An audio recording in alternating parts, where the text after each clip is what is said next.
Hey everybody, Smart Silver Stacker here. Today we saw gold end the trading session slightly in the red. Silver got a little bit of a rally and ended in the green, but for both metals, they finished the week lower than they started it. So both metals in the red for the week. And why is that? Why are we seeing the price of gold and silver starting to slip a bit?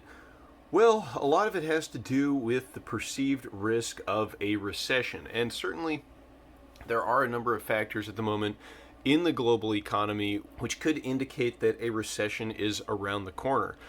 First of all, we've got the energy situation in Europe. The price of natural gas there is skyrocketing as Russia continues to reduce the flows of gas to a number of countries. Russia, of course, has already cut off the flow to certain countries that refuse to pay in rubles, as Vladimir Putin demanded, but even the countries that have gone along with that payment scheme now are seeing their flows reduced.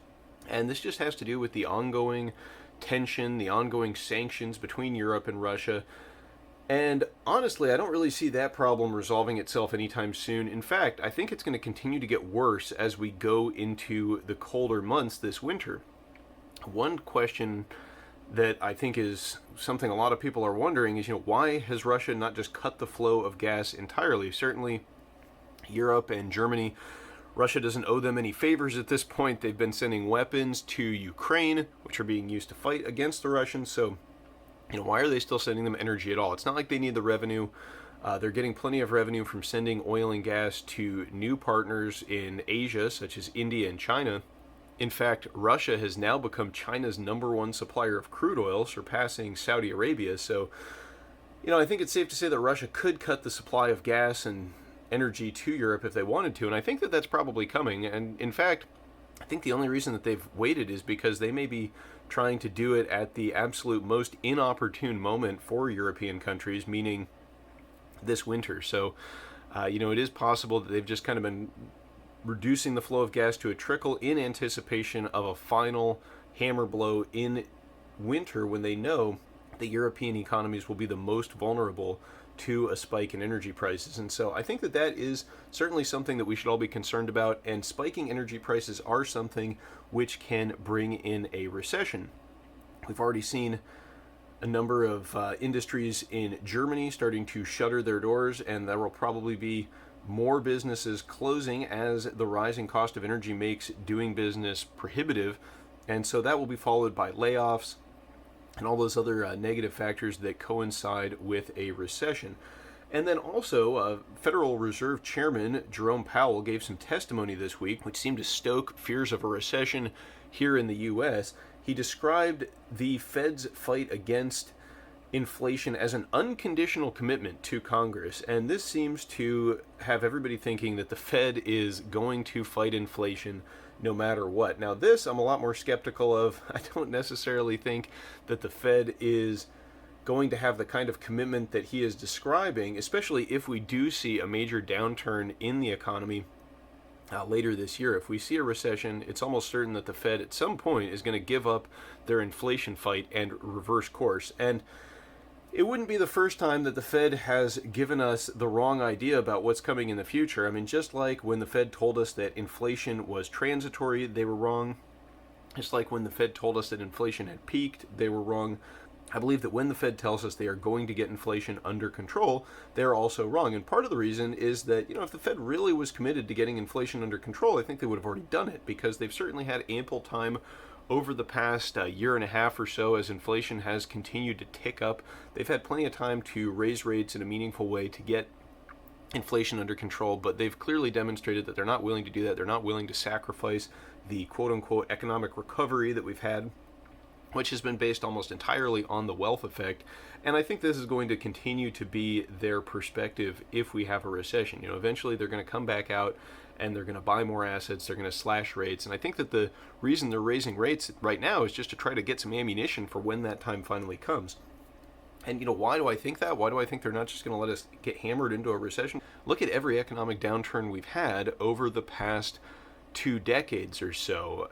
When the dot-com bubble burst, the Fed came in and they slashed interest rates and reinflated a huge bubble in the housing market.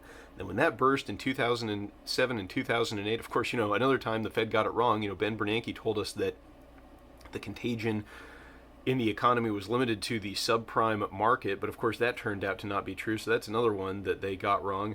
But their reaction there was to slash interest rates once again and to come out with quantitative easing, a new tool where they go into the market and directly buy assets to save the economy from the forces of recession. And then they kept interest rates at record low levels for more than a decade, inflating one of the most enormous bubbles in history. And then in 2020, of course, we know what happened. All of that and then some. We got more interest rate cuts, we got more quantitative easing, and then we got a bunch of direct stimulus to voters.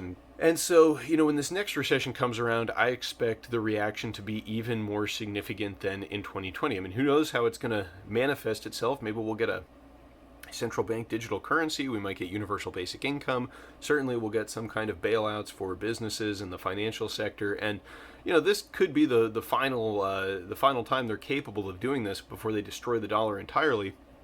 And that's why these recession fears are not dissuading me from stacking real tangible hard money like gold and silver. And this is an interesting chart that I found over at goldcore.com. They have a citation saying the data is from Bloomberg, but the interesting thing here is this is a chart that compares the performance of a number of assets over the course of 2022. So this basically just tells us what assets have performed the best year to date so far this year. And you can see gold is by far the best performing asset, pretty much flat on the year, doing a very nice job in a sell-off and downturn in the stock market and cryptocurrency markets of preserving purchasing power, doing what gold does best. And you can see silver there right behind gold, and then stocks and cryptocurrencies, all the major stock indexes performing worse than the precious metals so far this year. And so, I suppose you could have stayed in cash and maybe you'd be doing a little bit better than if you had stayed in silver. But honestly, in an environment like we have today where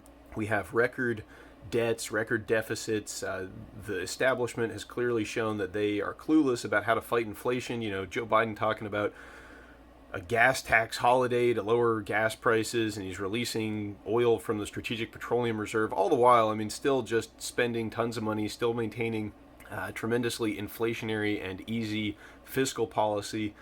So, I just feel a lot safer holding wealth in precious metals than I do in cash at this point, in dollars. And I don't think it's hard to understand why. So gold, best performing asset so far this year. That's why the risk of a recession, it could cause a drawdown in the price of precious metals. Certainly, you could see a sell-off. Although I will say that sell-off will mostly be relegated to paper gold and silver, not the real physical, tangible metal like what I'm holding in my hand, because even if we see a spike down in the spot price of gold or silver, I don't think you're going to be able to go out and buy physical bullion for those reduced prices. I suspect that gold and silver may actually become more expensive or more difficult to obtain. And that's something we've already observed this year with the rising premiums we've seen in various types of physical gold and silver. Junk silver, for example, silver might be down on the year, the spot price.